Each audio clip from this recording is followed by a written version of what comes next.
All right, YouTube, there's always work to be done. It's been drizzling here and raining all day, but there's always stuff to be done. So this is a 2011 Volvo C30. This is my children's car. Good little car. I've actually had this for maybe a few years. My daughter drove it. She learned how to drive in it, and my son learned how to drive in it. And they both have their licenses now, but this thing has like 220,000 miles. This is probably the 7th Volvo that I've owned. The most having like 330. And I'm gonna tell you, you take care of these cars, and I think the one with 330, it was like 332. That was an 04 Volvo S60. But these things, you take care of them, they last. The most important thing is when a light comes on, you check it quickly and you try to fix it. And that doesn't mean going to a Volvo dealer. That means going to YouTube. That's why people like me exist, putting stuff on there that perhaps you can do yourself. So 2 weeks ago, my son was driving the car. He said, "Dad, the check engine light's on." Got an error code for P0193, and that was for fuel pressure sensor. I deleted it, and 2 weeks later it came back, and then it came back again. And I noticed when I was driving the car, loss of power up hills, but I don't drive the car, so I'm like, you know what? It is what it is. But I actually ordered, it's a Bosch, and this is OEM to Volvo. If you work in business, you know how it works. Volvo buys it from Bosch. Volvo puts their own Volvo part number, and then they upcharge you. So this is the actual part that you're going to be using. This is OEM. It's just not going to have a Volvo part number on it. If you see at the bottom, that's where Volvo is supposed to etch theirs. And it's an 11. So, that's the beautiful thing. Outside of 5 years, you can get parts anywhere. So that's going to be your pressure sensor, okay? The only thing that you have to remove, I believe that's a T25, but we'll find out, is that hose, which I've already pried free, so it'll come off loosely. And then, look at, there's going to be another video, because look at that. The timing belt is no good. My kids only drive about 6 or 7 miles, but obviously this being a turbo, timing goes, motor goes, so you want to replace that. So the only thing that I'm going to do is I'm going to start the car. I'm going to let it run, and then I'm going to pull the fuel pump relay to try to starve as much fuel out of that as possible, and then I'm going to replace it. So it's rudely interrupted. For you Max Jacks folks, if you saw some of my other videos, if you notice there, I'm installing a second row or third row of holes. Why is that? Well, easy anchors are only 30 bucks. And two, what I realized is for some of my wider cars, like my Corvette and Tesla, doesn't extend far enough.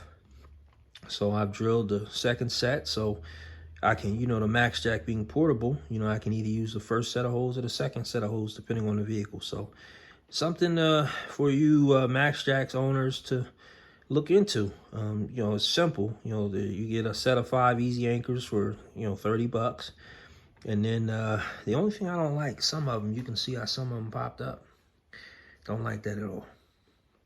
But I did use concrete epoxy. They are sturdy, and I was able to torque them the way I needed to. But I actually looked online. A lot of Max Jacks people actually complain about some of the easy anchors pulling up like that. So it is what it is. But back to the real.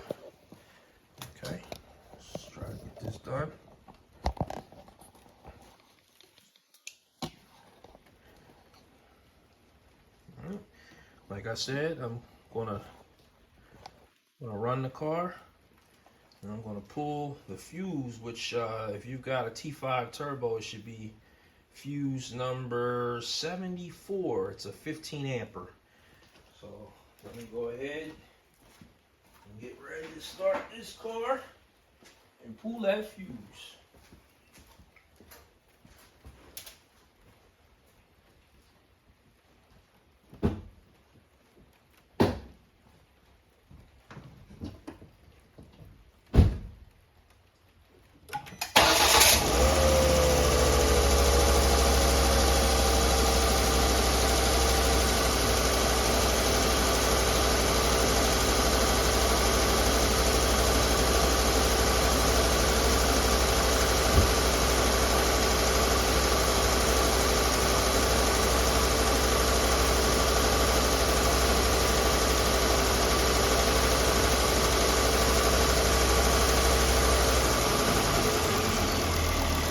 Be a lot easier if I could see.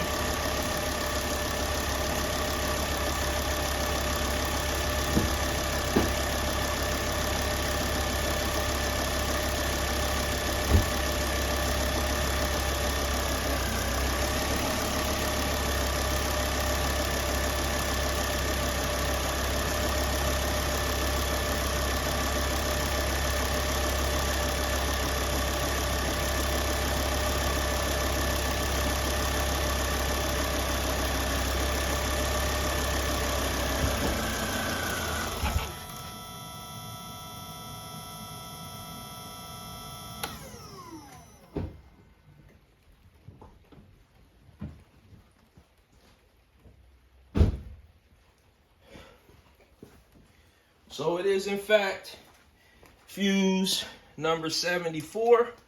It's a 15 ampere and it's under the passenger footwell. So that did the trick. Now obviously the only thing I'm trying to relieve is pressure in that line.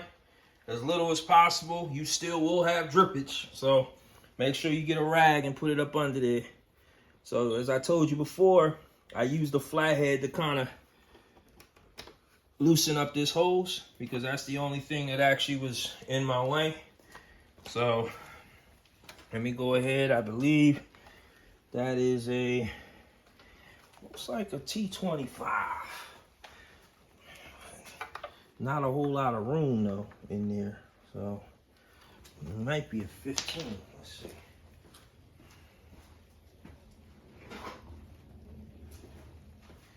Can never have enough bits, man. Let's see here. That's definitely not a 20. That's going to be a 25.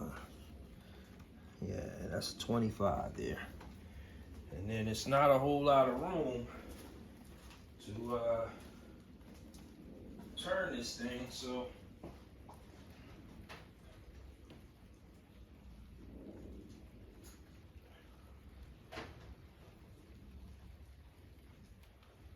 take that.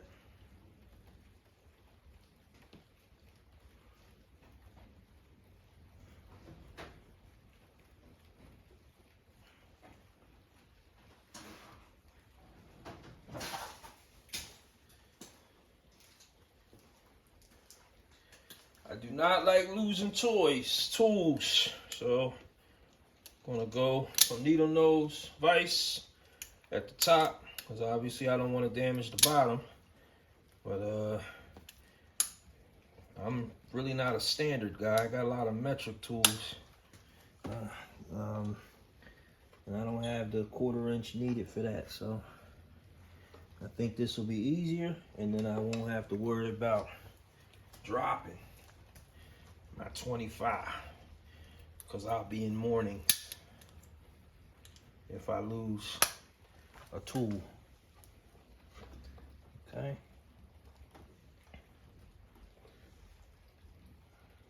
All right.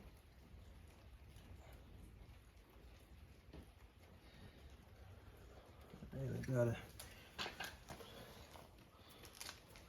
gotta put a little more bite on that. Let's see.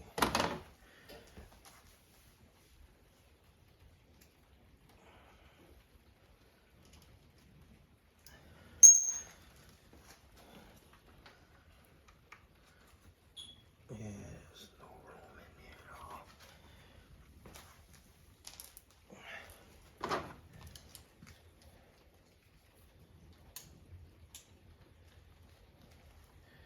It's my cheap set.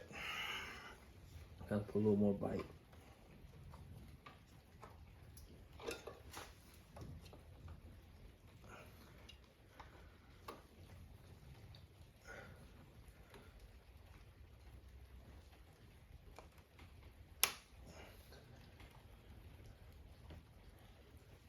It's not turning.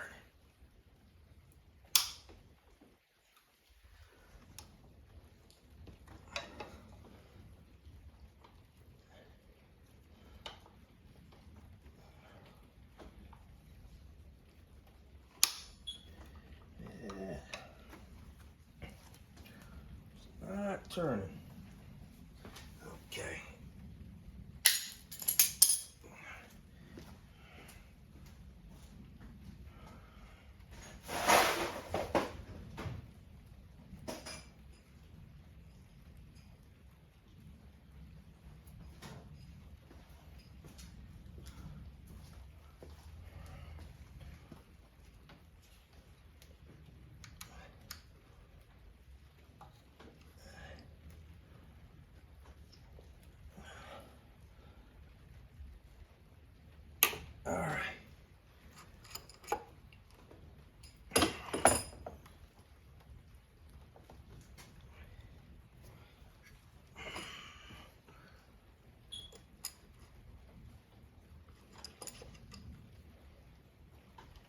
Okay, it's finally turning. Had to use an adjustable, but if something falls in there, you ain't recovering it, so you gotta be real careful.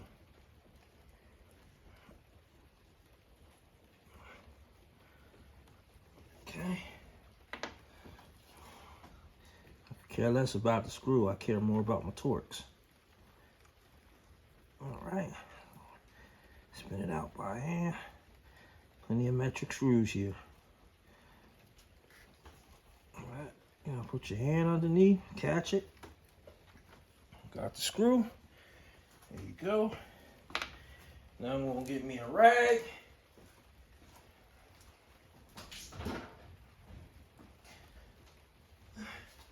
Now it is recommended that you put a rag under for two things. One, to catch anything that might fall, but there's definitely gonna be some gas.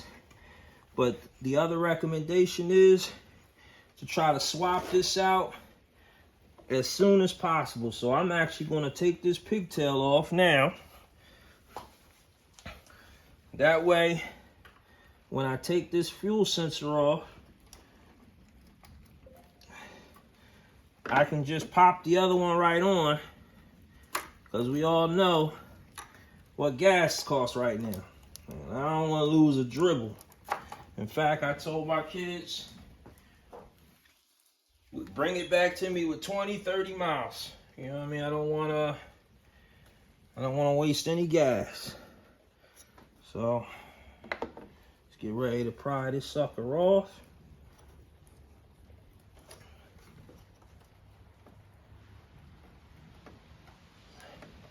And we gently turn, because it's got an O-ring on it.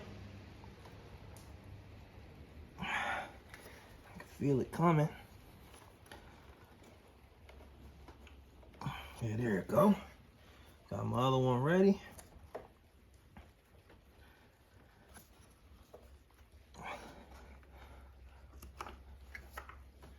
Right there. Pop that one right back on.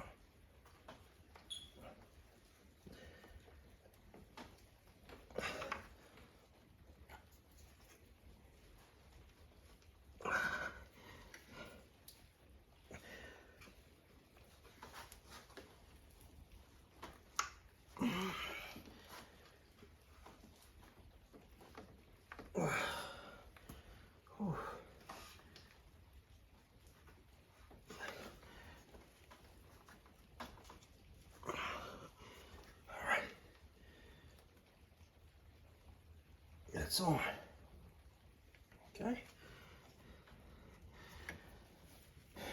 Rag did it what it was supposed to. Caught some gas. With the price of gas right now, I might have to siphon that rag. Check. Just to make sure I got it in there right.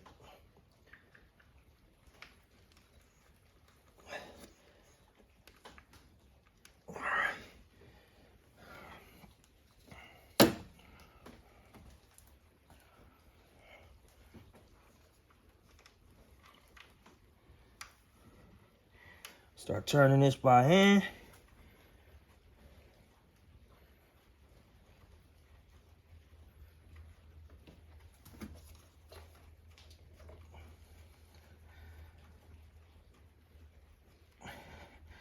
Now I'm not going to turn that code off. You might want to, but the car, if it's working properly, should turn itself off after the problem is fixed. You know, again, my kids are driving this car, so I want to make sure everything is working the way it's supposed to. So just like it came on, it should come off, if you ask me. I just feel like this is not seated all the way, but I'm gonna start it up, check it for leaks.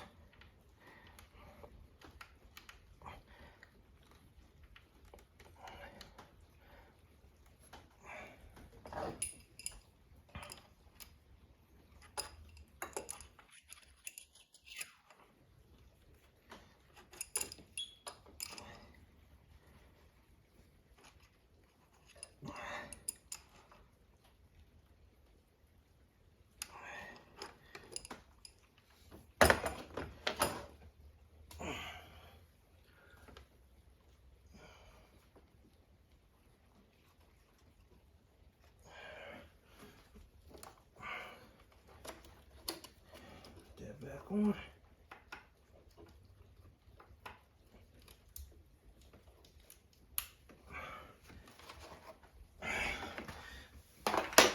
Don't want anything falling in there.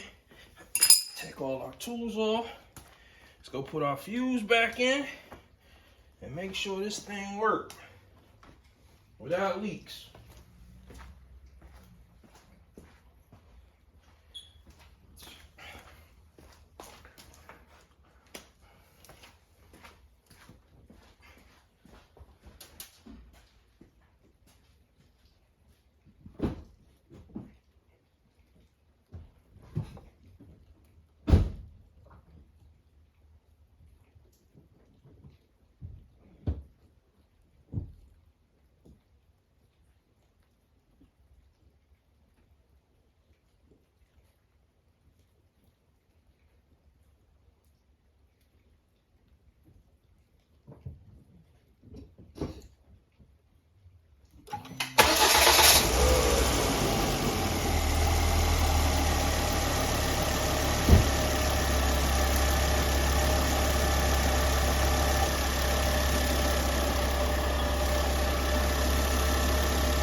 I don't see any leaks. Okay.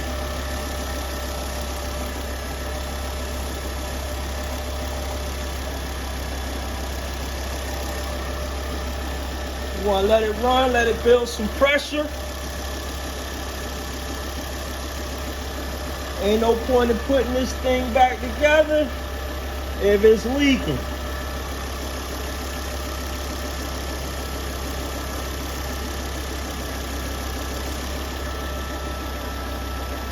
I don't see no leaks.